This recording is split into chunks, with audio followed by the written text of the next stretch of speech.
Hello and welcome to Fight Network Boxing Weekly. Corey Erdman alongside Morgan Campbell coming at you from the Fight Network studios and on SiriusXM channel 167. Morgan, go ahead and ring the bell. Oh, ding. Yeah, ding. Yeah, there we go. Rocky 3. There you go. All right, coming up today. You fight great, but I'm a great fighter. Yeah, exactly. Coming up today, we're going to talk about Triple G and David Lemieux. We're going to talk about Miguel Cotto and Canelo Alvarez. Lots of fights being announced, but that's stuff that's new. Yes. Morgan, if for some reason you're listening to the show and you're like, I haven't watched boxing in a little while, I really want to get back into it, don't worry, guys. You really haven't missed too much. I want to let you know something. Within about a 3-week time period, so going back 2 weeks and then looking ahead another week, the following fighters will have been in a boxing ring in a sanctioned professional boxing match. Roy Jones Jr., who we just saw on Saturday. James Toney, who we saw lose to a club fighter in Missouri. Popo Freitas, who scored a highlight reel knockout over the weekend. That was cool. Shane Mosley, who will fight on pay-per-view. We'll talk more about his pay-per-view fight with Ricardo Mayorga. Yes. Glenn Johnson fought over the weekend, lost to a 6-0 fighter from Turkey. Of course he did. At home in Miami at that. Danny Green is now considering a comeback as well. That was just announced. Razor Ruddock, 51-year-old Razor Ruddock will fight for the Canadian heavyweight title on September 11th. And Antonio Tarver, we just saw fight on Spike TV on Friday in a draw against Steve Cunningham. Morgan, nothing's changed over the last 20 years. Well, it's amazing that for some people it'll always be 1997.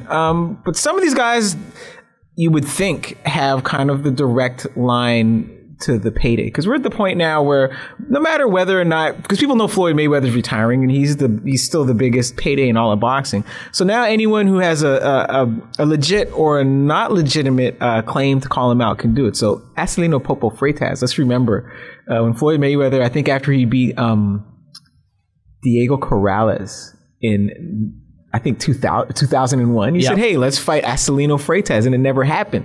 So now Acelino Freitas at least can position himself. He's like Paul Spadafora. He can position himself and sell himself and brand himself as a guy that Mayweather's been running from for 15 years. As for the rest of them, maybe Roy should fight the guy that beat Tony.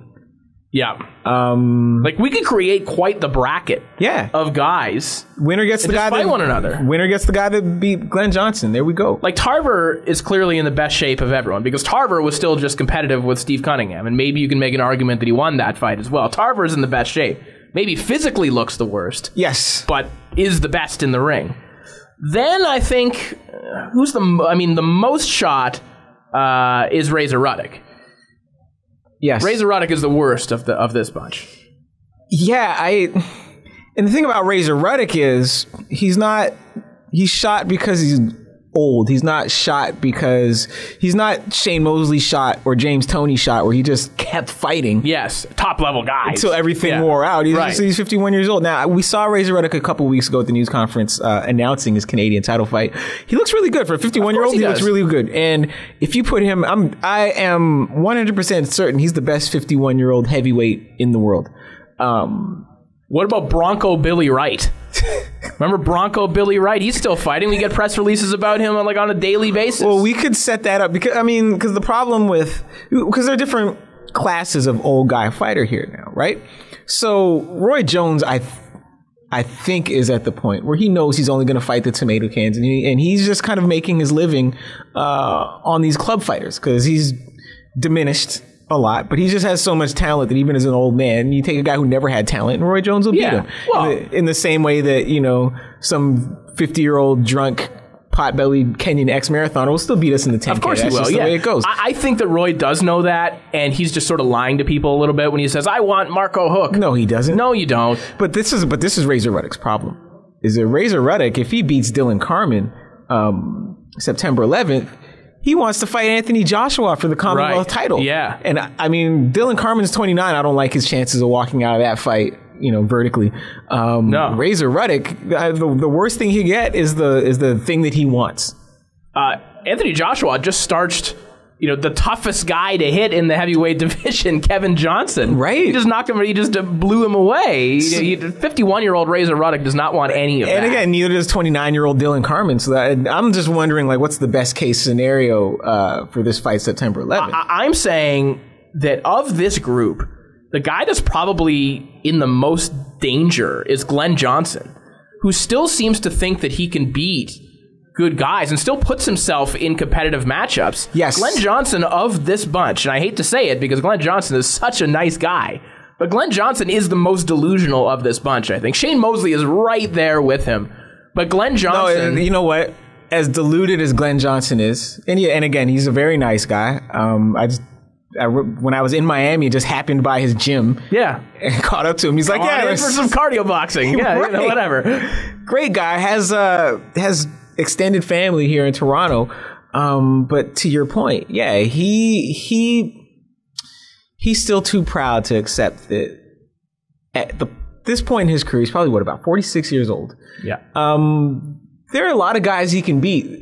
Those guys just aren't very good. Yes. But he should be out fighting them. But he really thinks, what weight class is he in now? Cruiserweight? I mean, between cruiserweight and light heavyweight. Yeah. Right. And he really thinks he should have these top level fights where he always thinks he's a couple of wins away. Doesn't matter how. And every time he loses a decision, he never lost a decision. It's that they took it from me because I'm the road warrior. That was his problem with this fight here, is that he fought at home. The road warrior is not supposed to fight at home. Of course not. No. But Shane Mosley, I think by far, is the most delusional man, not only on this list, but in boxing, in pro sports. Yeah. He's on that Tim Tebow level of self-deception. Yes. His Twitter feed is the saddest thing in boxing. To see a 43-year-old man fight with his ex-wife. In public on Twitter. Yes. Calling her the B word. Yeah. On Twitter. It's bad if you do it in private. On Twitter for everyone to see. And I feel bad for Shane Mosley Jr. Because he's got to sit here and watch his parents do this. He's a grown man, has to sit there and watch his more grown parents do this. No wonder he tested positive for marijuana. No wonder. Well, exactly. You know, what? He got no choice. Exactly. So... And Dad still owns a monkey. Dad owns a monkey. Dad's on Twitter every day giving us revisionist history of every fight he ever lost. And probably revisionist history of his relationship as well, because if Shane has been battling with her in court forever, why now did he just discover that she married someone else? Well, right. Or that they weren't officially married or whatever he's claiming right now? You're telling me that in 2015, after a decade of paying this woman, that right. you knew this all along and didn't say anything? Or you right. just discovered it now? That doesn't... Come on now. And Mosley, I feel like, he's that guy now that's susceptible to any type of conspiracy theory. He's any type of... Because right now, he's a Jin Mosley bigamy truther. Yes, that's right. And it wouldn't even be bigamy. Bigeny. Yes. He's a Jin Mosley bigeny truther. Right? And which is insane. But I think the more insane part is the fact that Shane Mosley, among all these guys are all, again, competing at great physical risk to themselves. But Shane Mosley is the only one who is taking whatever is left of his own money or money that he doesn't have, to rent the forum and stage a pay-per-view bout. And pay his opponent. He thinks he's Floyd Mayweather, except without the money. Right. And not only is he staging a pay-per-view bout, he's staging a pay-per-view bout on the same Saturday that a highly anticipated bout on free television that everyone has. Not even ESPN2. It's just on ESPN. Right. If you get basic cable, you get this fight. Right. So he keeps saying, well, buy my fight because it's going to be more competitive and more entertaining than Mayweather Berto. But he's not up against Mayweather Berto. He's up against Leo Santa Cruz and Abner Mares, which is a fight that people want to see. I know. And for $60, you know, if you told me, okay, you can watch this fight for free and here's $60, go order yourself some pizzas and get a bottle of rum. I mean, what am I going to do? Am I going to order Shane Mosley? Am I going to take that $60? I'm going to get the pizza and the rum and stream the fight. Exactly. Of course. While I'm watching Mares Santa Cruz. Of course you are. And Mosley is running the risk of brain damage, which every fighter runs. But he's, again, even in his best case scenario, does he make money? I doubt it. He's fronting his own money. Let's remember our man, Lorenz Tate, famed actor of Love Jones fame and the Inkwell fame and Menace to Society, played O-Dog for you guys that remember 90s growing up in the hood movies, you know, and he's tweeting his support of my man Shane Mosley because I guess they remind each other of the time that they were both on top of the world. That's right. I bet if he shows up at that fight, I bet he buys a ticket. You saw Reading Rainbow's making a comeback on Netflix? I bet LeVar Burton shows up to promote that. I bet he's going to be there as well. Yeah, but I bet they all pay for tickets because Mosley needs the cash. Evander Holyfield is apparently going to be in the crowd as well. George Lopez. You see that sad press release they sent out with the celebrities that are going to show up? No. Fantastic PR heading into that. Over or under 1 bar, 1.5 bars that airs this nationwide. Knowing how difficult it is even to find good fights at bars when we travel around. You think like one bar in California has it or something like that? Won't be anyone here. No, I was going to say whatever town in the U.S. has a critical mass of Nicaraguans. Oh, yeah. Or maybe someone on the undercard, like Maureen Shea's hometown might. But the thing is, I feel like the type of bar the kind of bar where Ricardo Mayorga fans would hang out. It's also the kind of bar that would either pirate it or stream it. Oh, 100%. Or just pay the residential rate. Yes. They're not paying $2,000 for the commercial rate. Because that's what would be really interesting is because I could see a few individuals, diehard fans, buying this fight. But to your point, I can't see a bar saying, here's Shane Mosley Promotions, here's $2,000 because we want to show this because we know this is going to pack our bar, because it's not. No, you'll lose money. You'll pay $10,000 to put that on, and you'll make none of it back. It'll be quite like the Colombian restaurant I went to a couple weeks ago. I will not name it because I'm not going to snitch on anyone, but they had the Colombian boxing up through the Roku, through very illegal means. It'll be the same way, streaming Nicaraguan TV. Well, yeah, so I just don't know how Mosley gets out of, because the thing about Shane Mosley is that he only has one way to make money, which is fighting. And the other way that he thinks he's going to make money promoting fights is actually just going to get him deeper into debt, which means he's going to have to fight more. And I don't see how he's on the hamster wheel right now, and I don't know how he gets off it. He has to fight in BKB, as we've speculated for quite some time. He keeps tweeting about it and doing the PR loop for them. I mean, that's the most dangerous situation he could put himself in. And probably the most profitable, though, for himself. Well, how much does BKB pay? More than your standard boxing promoter. Does it really? Oh, yeah. 100%. Yeah. Yeah. Because it's gimmicky. Curtis Stevens got like $100,000 to fight Gabe Rosado. That's where Shane Mosley needs to be. Yeah, him and his son. Except his son just got suspended. Right. So now he has to. Well, let's not forget. His monkey put a pay-per-view on. Well, yeah, and so he beats Mayorga. How old is Mayorga? Old. He's at least 42. I don't know. Right, but then he smokes filterless cigarettes. Yes.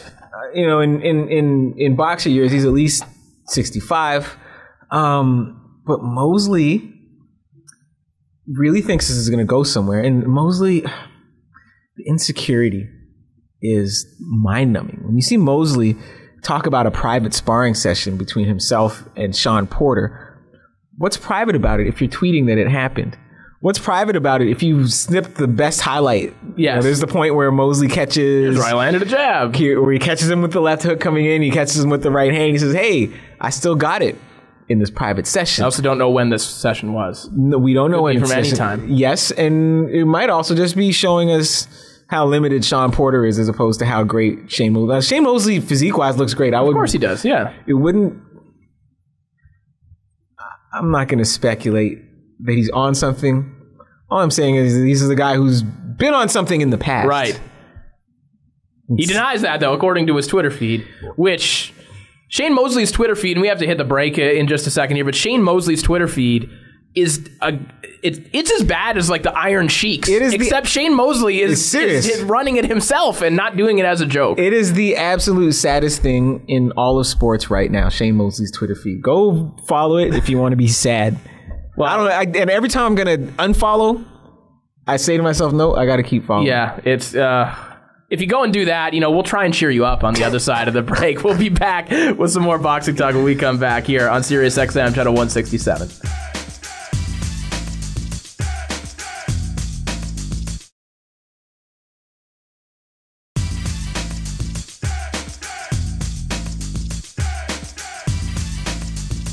Welcome back to Fight Network Boxing Weekly. Corey Erdman and Morgan Campbell here with you in the Fight Network studios. We're broadcasting on Sirius XM Channel 167.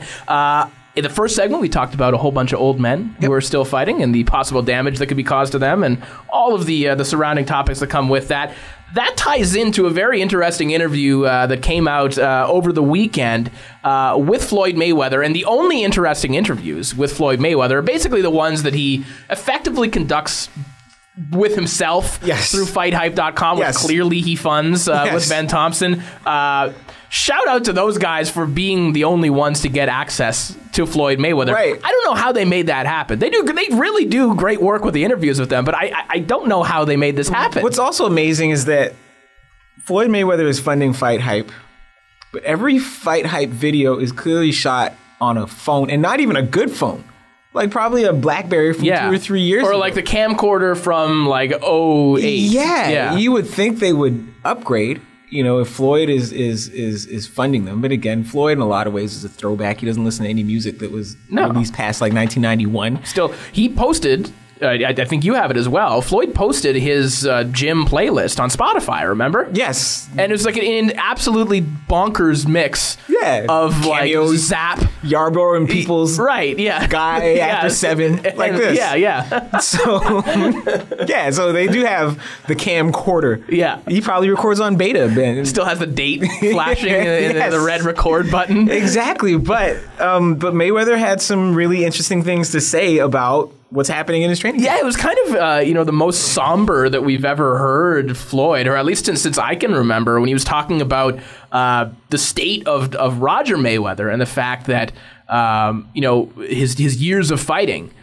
have taken just an incredible toll on him to the point that they are talking about getting him a caretaker, that apparently he wanders off all the time, that obviously his memory isn't there, that the day before the Pacquiao fight, he walked from the MGM to his house 20 miles away and didn't remember how he got there. Kind of scary stuff, and I think it's sort of, I don't know, it seems to be a sobering thought for Floyd when you see him talk about it on camera. Well, yeah, and on the one hand, especially as far as Mayweather is concerned, and there's so much his personal life aside, and the fact that he's a wife beater aside, before anyone knew that or cared about that, there was still this criticism of the way he fights. That he's not brave enough, that he's a coward. Even though he's engaged in a blood sport, he does this for a living. This sport is dangerous, and even defensive fighters wind up damaged. Look at Wilfred Benitez. James Toney. Well, exactly. So people are so fast to criticize, and again, you can criticize his personal life, fine, but like in the ring, somehow something is wrong with this man because he doesn't willingly subject himself to more punishment than he's already exposing himself to, simply by virtue of the fact that he's chosen to do this for a living. Because even in his brilliant, to put this in perspective, even his brilliant defensive performances, he still gets hit 100 times. Well, he got punched in the face 100 times. I was thinking about that on the way to work the other day. I was like, in what other, like, how many of us have ever been punched? I don't know that I've been punched 100 times in my life. Yeah. I'm not even close. Right. Outside of like being in the gym or whatever, but like, So for a guy like him, you fight a 12-round fight, you get hit 120 times. You're like, man, it's a really good day at work. I only got hit 120 times. Couldn't hit me, right, man. Yeah. Instead of 200 or 250. So we forget this is a blood sport and that it has real consequences. From the general public standpoint and from the mainstream media standpoint, we recognize it when Manny Pacquiao and Freddie Roach are on the scene. We say, well, look at the price Freddie Roach paid for his prize fighting career. Yet somehow Roger Mayweather, it's okay to make fun of the way he speaks English. Yeah. Right? Even though he's probably had the same damage to the same parts of his brain that Freddie Roach has had. And people forget, that the damage goes both ways. And so now when Mayweather says, hey, you know what? I'm going to fight one more fight against Andre Berto, who should not beat Floyd Mayweather. People say, well, this guy's a coward. Why don't you keep fighting? He's 38 years old. He's going to be 39. Well, why don't you keep fighting? Muhammad Ali fought till he was 38, past 38. Look at Muhammad Ali. So... And then they'll come back and say, well, why did you do that? Well, why did you just stop after the Pacquiao fight? Yeah. Hold on. Not only do they want Floyd Mayweather to keep fighting, they want him to fight someone tougher than the guy that they said could beat him. They said You can beat anyone, but you can't beat Pacquiao. He beat Pacquiao. Well, let's find someone bigger. Why don't you fight Triple G? Why the hell would he fight Triple G? I know, that's insanity. Mayweather could barely make 154. He's supposed to go fight a middleweight? Yeah. A middleweight that knocks people cold? He eats his way up to 54. Why would he do that? And he's old. This is what people forget. They want an old man, an old small guy, to fight a younger, bigger guy. When the old small guy loses, they say, see, you weren't the best. And then when the old small guy sustains some permanent damage from fighting the younger, stronger guy, they say, well, this is why you need to learn when to walk away. Didn't have the right handlers, or all he had was yes men, and they told him to go do that because they were money hungry. And they talk about why doesn't Floyd, if for his legacy he needs to move up through the weights. I'm sorry, haven't we just watched him move up through the weights? From like 126 all the way up to 147, up to 54. First of all, and then second of all, right now his legacy appears to be he's going to be the richest prize fighter of all time. That's a legacy. Nothing he can do is going to convince anyone that he's the best at. Even if he went up and beat Triple G, right? Well, Triple G is a fraud. Right. Well, yeah, it wouldn't make any Triple difference. G's not proven. He's a great fighter for now, but he's not an all-time great. So Floyd's going to go and risk everything, basically, risk his long-term health to what? Move up a couple spots on the BoxingNews24.com all-time pound-for-pound list for what? Well, exactly. And again, if he sustains some long-term damage, then his legacy is everyone else's legacy. He stuck around too long, took on a challenge he shouldn't have taken on, and paid for it. The Berto fight, as we were discussing offline, I don't mind. I love the Berto fight because people act like every great fighter engages in a super fight every time out, right? And as we've discussed in other places, if Pacquiao Mayweather was the Super Bowl, then Mayweather Berto is the Pro Bowl. The Pro Bowl comes after the Super Bowl. The Pro Bowl always inevitably is a letdown after the Super Bowl. That's the way it's supposed to be. Because you're not going to get these NFL players who just spent 4 months bashing the hell out of each other to come out and play as intensely in the Pro Bowl as they played in the Super Bowl. It doesn't make sense. You could find any list of... You pick the greatest fighter of all time, go through his resume, and in his prime took cupcake fights. Floyd, when he was moving up, didn't really have any soft touches all the way up. If you want to criticize Floyd's opposition, most of those questionable fights, so your Victor Ortiz and your Robert Guerrero, even though they were probably worthy contenders at that time, most of those came later on in his career. Yes, but and after layoffs, prime, he fought killer after killer after killer. Well, right. And people talk... Don't even bring up Antonio Margarito and Paul Williams and whatever. Just, can't fight everybody. Well, right. And there is nothing in Antonio Margarito's body of work that suggests to me that he would beat Floyd Mayweather anywhere. Not in boxing, not in checkers, not in baseball. But people talk about this. Also, on Margarito, by the way, Margarito apparently is the most reprehensible human being in the history of boxing. Yeah. But when we're talking about Floyd... Suddenly, no, he didn't have loaded hand drops back then. Right. They could have fought. It would have been totally fine. They would have been totally fine with that. Well, exactly. And there's the idea that, again, every superstar fighter never has an easy fight. People talk like Sugar Ray Leonard didn't fight Larry Bonds, and like Sugar Ray Leonard didn't fight Bruce Finch after he fought Thomas Hearns. Yes, because Thomas Hearns was a super fight. His next fight's not going to be Marvin Hagler. Of course, he has a right to fight Bruce Finch. Sure. And people talk like Manny Pacquiao. People talk like Manny Pacquiao didn't fight Josh Clottey on pay-per-view. Yeah. And this is not after a super fight. This is like in peak Pacquiao. And they sold it as a super fight and put it in a stadium. So clearly every fight, and this is not to begrudge Manny Pacquiao. You make as much money as you can. If you can make it for a lesser challenge, then you do it. It's a dangerous sport, even if you mitigate the risk. So the idea that Mayweather is somehow doing something unusual, and it's either a tune-up fight for a Pacquiao rematch, which I don't want to see, or it's a farewell fight. And you know what? Fighters who have control are smart to take an easier touch for their farewell fight, because really, who has ever taken a challenge and a risk for their farewell fight except for a fighter whose marketability is compromised? Yes. Right? This is how De La Hoya winds up fighting Pacquiao. Right. This is how Sergio Martinez winds up fighting Cotto, because they needed that. And if Sergio Martinez knew how damaged he was and was secure in knowing that was going to be his last fight, of course he would have fought someone easier, fought at home. Said, yeah, perfect. I'm going out on a victory, right? But you're old. You take a risk because you want to prove that you still got it. You still want to remain marketable, remain relevant. But if you have control over that, you take a guy that you know you can beat, you beat him up, and you ride off into the sunset, and there's nothing wrong with that. Because, again, people are just going to push Mayweather, till he loses like everyone else does, till he gets hurt like everyone else does, hope that he loses money like everyone else does, and then wag their finger and say, see, well, he should have been smarter. And he probably will be smarter because, when he's talking about Roger, I mean, he basically has to take care of someone who didn't make those correct decisions, who made all the wrong decisions with his career. And I think he sees that.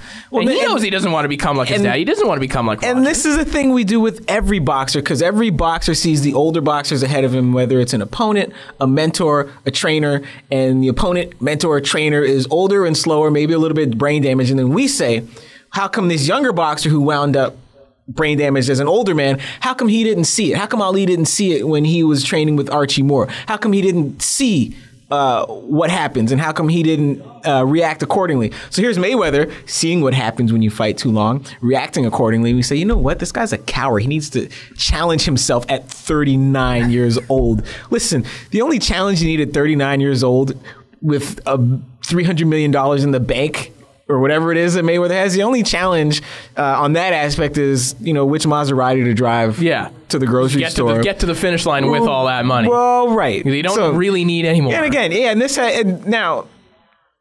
and I would say this has everything to do with Mayweather's, history of domestic violence, but it doesn't, because the people who say this about Mayweather are people who didn't care whether or not he was beating his wife in the first place.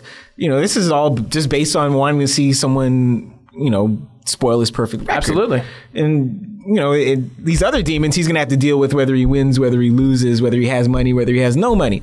But just the idea, just from looking at a fighter, the idea that a guy in a dangerous sport should keep playing, should keep participating, keep challenging himself. It's like asking Brett Favre when he was like 40 to go play for the Houston Texans of the David Carr era when he was getting sacked 20 times a season. Yep.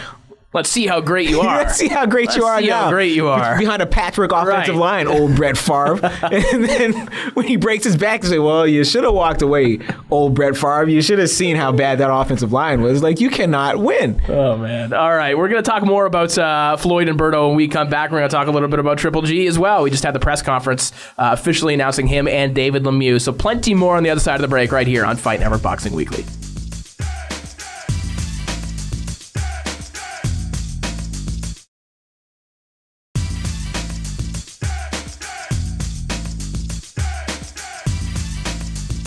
Welcome back to Fight Network Boxing Weekly. Corey Erdman, Morgan Campbell here in the Fight Network studios, broadcasting on Sirius XM channel 167. We're talking about Floyd Mayweather and Andre Berto on the other side of the break, but we have a couple other pretty big fights coming up as well before the end of the year, namely the guy that we were just talking about that everyone wants Floyd to move up and fight, Triple G, who's going to be fighting our Canadian boy, David Lemieux. We just had the kickoff press conference on Fight Network just a couple of hours ago.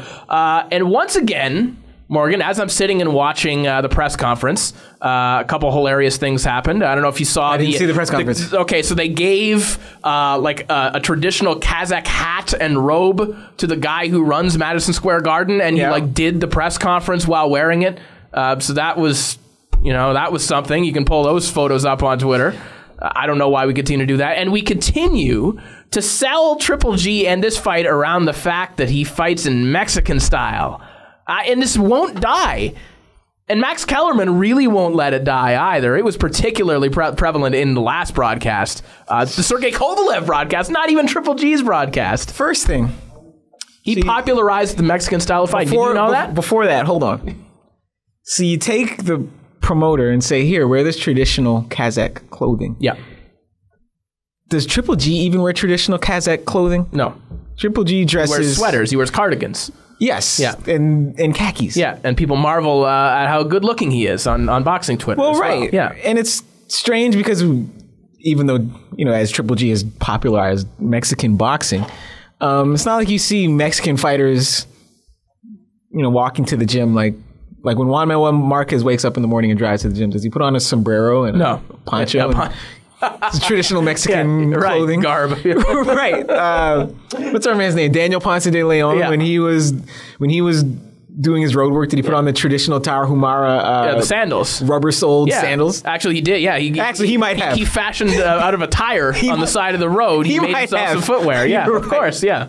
The point is, Gennady Golovkin he's plenty Kazakh enough without having to overdo the Kazakhniess. Right. You know what I mean? Because he's looking at the promoter like, I don't even wear that mess, man. I don't know. I don't know what you're wearing.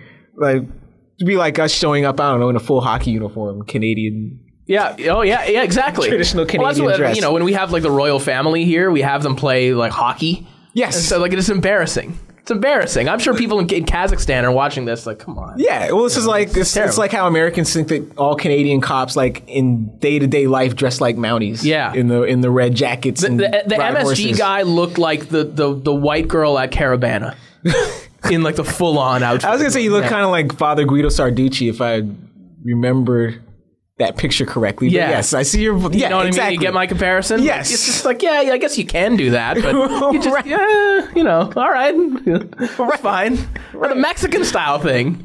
Where did this even come from? That's what I don't get. I don't know. I don't get. Why can't we just say that? Like, why do we have to tell people, hey, he fights like a Mexican? Like, who cares? He's fighting. He fights the way he fights, first of all. And there aren't a lot of people that fight the way Triple G fights. Yeah.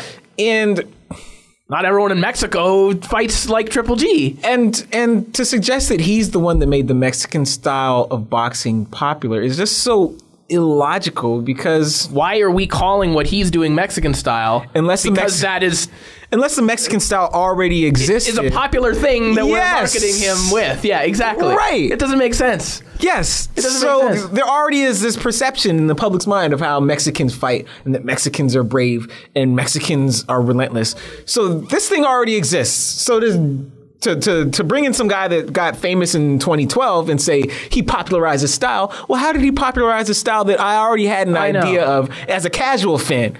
There's also something like... I don't even know how to characterize it. It's called cultural appropriation. Exactly. But the thing is, they're not even letting Triple G appropriate this culture for himself. Kellerman and his crew are appropriating it and handing it to Triple G, and Triple G's like, I didn't ask for I don't have anything to do with that. But he says it just because I think they're like giving him lines like Bart Simpson. Right. Like, I didn't do it. Like at some point, Triple G's like I don't want to say good boy and Mexican style anymore. I just don't want to do this. Right. This sucks. And the man fights the way he fights. He's an effective fighter, and I don't know why calling him a Mexican style fighter legitimizes him, unless it's a naked play to Mexican American audiences, who watch the sport in big numbers. And HBO is trying to get them to watch Triple G, especially Triple G against... It's one thing to get Mexicans to watch Triple G against Rubio. It's another thing to get Mexican Americans to watch Triple G against Lemieux. Yeah. Because there's no, natural favorite for a Mexican American crowd. So you tell the Mexicans, he's just like one of you guys. Yeah, all right. Except he's from Kazakhstan. And you station him in Los Angeles where, you'll get a lot of Mexican Americans to turn out. And, well, right. But I don't think that even mattered. I think they could have just made him, Triple G from Kazakhstan. A couple of things. One, they act like there's a shortage of Mexican American boxing fans. Two, they act like these boxing fans aren't boxing fans, as if they're just Mexican fans. Right. And three is if they're not smart enough and educated enough in the sport to recognize a good fighter and appreciate him because he's a good fighter and he has to be Mexican. This is maybe how Americans think of boxing.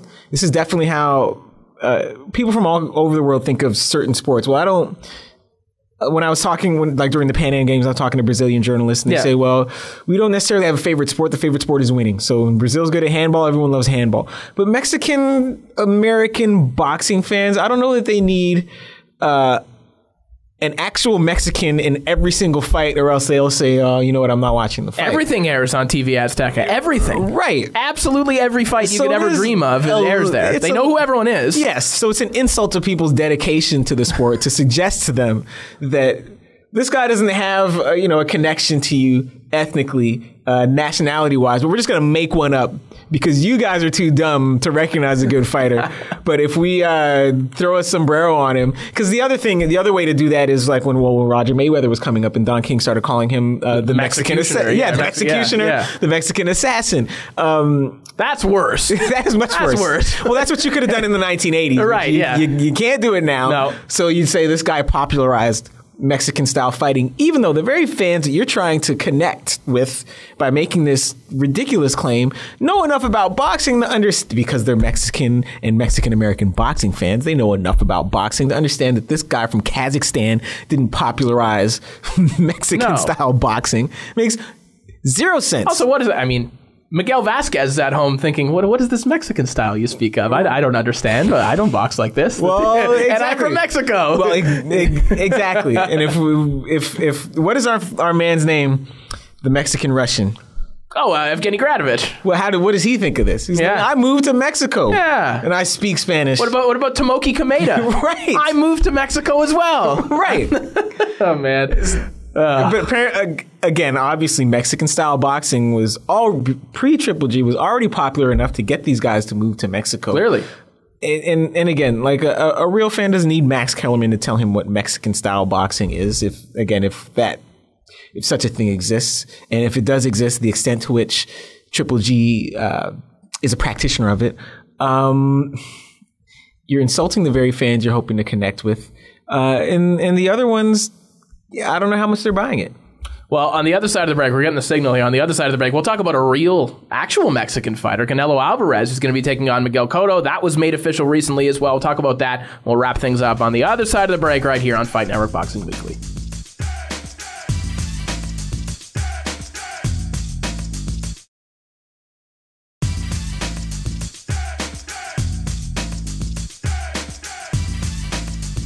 Welcome back to Fight Network Boxing Weekly. Corey Erdman, Morgan Campbell here with you for the final segment here on Sirius XM channel 167. Talk about Triple G and Lemieux being announced. We haven't had the chance to sit down and talk about the fact that Miguel Cotto and Canelo Alvarez has been made official. Boxing Twitter got particularly excited about this one. And, we have some financial numbers that were announced with that as well, Mr. Sports and Business. Tell me. Miguel Cotto is going to make $30 million guaranteed on this fight. $30 million guaranteed. Wow. Canelo Alvarez, 10 guaranteed, with more money on the backside from the Mexican television then as well. So a career high payday for Miguel Cotto at a stage in his career where he shouldn't be making this kind of money. This is almost unprecedented. No, I know Miguel Cotto is a big pay-per-view draw.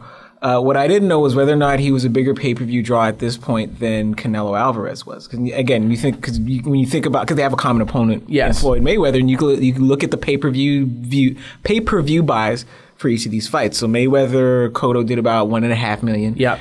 Mayweather, Canelo did $2.2 million. Yeah. So Floyd Mayweather didn't get more popular in between those two fights. Well, I mean, do keep in mind with it is their promoters that are paying them separately. They're not under the same banner. Right. So if Rock Nation wants to pay him $100 million, I suppose they can. Or Miguel Cotto Promotions. It makes more sense. It isn't necessarily a barometer of who's selling Rock this. Nation is also known for dodgy decisions, dodgy business decisions. They're also not doing anything. Again, this is the same money. You're like, I guess we better give it to Miguel. Rock Nation is the same outfit that, again, brought us Fabulous on a show, rapping, acting. No DJ alone. No DJ, rapping, acting as his own hype man. Sway as the announcer. Doing hip-hop karaoke with, I think, a Biggie song.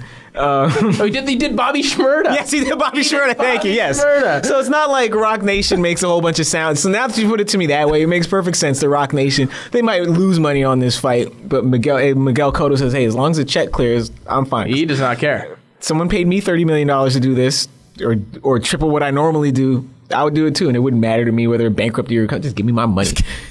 Just give me my money. I mean, $10 million for Canelo is still a good haul. Yeah, plus the back end. Plus the back end, because Canelo has a tremendous following in Mexico, where Triple G has popularized the sport. Yeah, he's really capitalized on the success of Triple G. Well, exactly.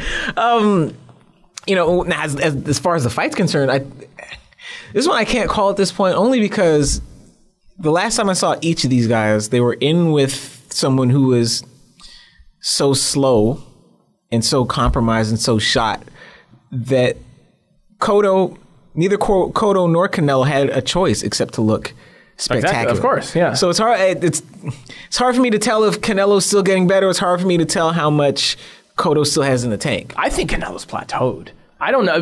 Think about how many fights he's had. Right. I know that his actual age, his biological age, is still quite young. But his boxing age, Yes. he started when he was 16 years old. Well, So, you only improve so much. Well, right, and because there's a biological age and there's a training age, Yes. just like in any sport. And the earlier you start, and the earlier you make a lot of improvements, the fewer big improvements you can make later on. So yeah, and I've never really bought the case that Antonio Tarver is a big, right. look how late he started. right.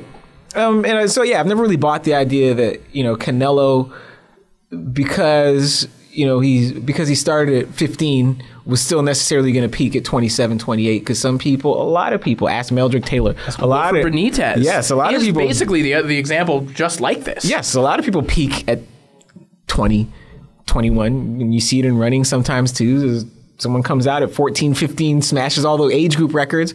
And then by 19, 20, they're running the same speed they were at 14, 15. It's just each athlete is different. Yeah, so I'm not sure Canelo hasn't plateaued. And again, you put him in with Angulo, you put him in with Kirkland, two of really exciting fighters, but just two of the slowest 154-pounders you're likely to find. Ever. Yeah. Right. Slower than John Mugabe, right? So he looks incredible. Ulysses Jimenez. Yes, he looks like a sharpshooter against these two. But at the same time, it was the same phenomenon with Cotto and Martinez, who was really, but we didn't know how compromised Martinez was going into that fight until the fight happened. But then Cotto, again, looks like a world beater because he runs through Delvin Rodriguez, which he's supposed to. Of course. Runs through Martinez, which we didn't know he was going to do that easily, but he did. And this is not to take away from Cotto, but again, Martinez was clearly shot. So this fight is just like, and then Daniel Geale. Right. Yeah. So right now, just like, looking at recent opponents, it's still tough for me to assess which of these guys is sharper at this point. The one thing is that stardom-wise, I don't think that Canelo has necessarily plateaued. And this is kind of his second chance to become a megastar. You had it with Floyd. Yes. And maybe he'll never get that back. Because if you're the guy that beats Floyd, you really go into the stratosphere. But if he beats Miguel Cotto conclusively on pay-per-view, maybe right below maybe where he could have been, what his absolute potential was. Right, and this is the kind of the one chance a fighter has in this era to use a win over a star to put them over and make them the biggest star in the way that Mayweather and Pacquiao both used De La Hoya to become what they are now. Guys have beaten Pacquiao. It hasn't made them megastars.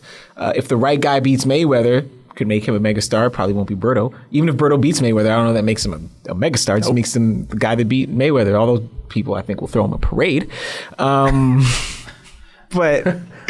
Canelo at this point, right, for the reasons you just mentioned, he beats Cotto in the right way, in front of the right audience, and you already have a bunch of people, in HBO who are really eager for Canelo to be this next star. It could happen for him in ways that it didn't happen for Timothy Bradley, let's say, when he beat Pacquiao, or for Marquez when he finally beat Pacquiao. But it could happen for Canelo. And that has nothing to do with whether or not he's still at the top of his games. That has nothing to do with it. People don't know that. We have about a minute left. I guess the one question, and this is a debate that will probably carry on into the next episode as well, but the one question I have to wrap things up, which pay-per-view sells more, Floyd versus Berto or Canelo versus Cotto? Canelo versus Cotto. I think you're right. By a significant I think it's margin. going to do 700,000. At least. And I don't think that Floyd will hit 700,000. If Mayweather... Maybe I'm wrong. If Mayweather Berto breaks 400,000 pay-per-views, I will be surprised. This is like Pacquiao Algieri level stuff. Yeah. You have a superstar who people don't like, who the general public does not like, against a guy who has little to no chance of beating him and who himself doesn't have a big following. There's not. The only help it has is all these network shows that are going to be plastered with Floyd commercials. It's the only thing that'll help. Right, but again, at this point, I don't know that more Floyd visibility actually helps Floyd. Probably makes it worse. Right? Yeah, exactly. He has his fans that like him, but then the other people, the more they see him, the less they're going to like him. Yeah. at least before when Pacquiao was around, there was the idea that Pacquiao could beat him. People would buy this pay-per-view to hopefully watch Pacquiao beat him, and it didn't happen. So now what do you have? You have Mayweather against the guy who's 3-3 in his last 6 fights, who has no fans. That equation will equal very few pay-per-view guys, like probably I'm guessing 400,000. Wow! Like that. Wow! All right, like Pacquiao Algeria, man. Oh, I know. We'll see how it shakes out. It'll be an interesting race, to say the least. But Morgan, I think we got to ring the bell on this puppy. We are all out of time, but we will be back next week. Coming up next, it is MMA Meltdown Radio with Gabe Morency. See you guys next week.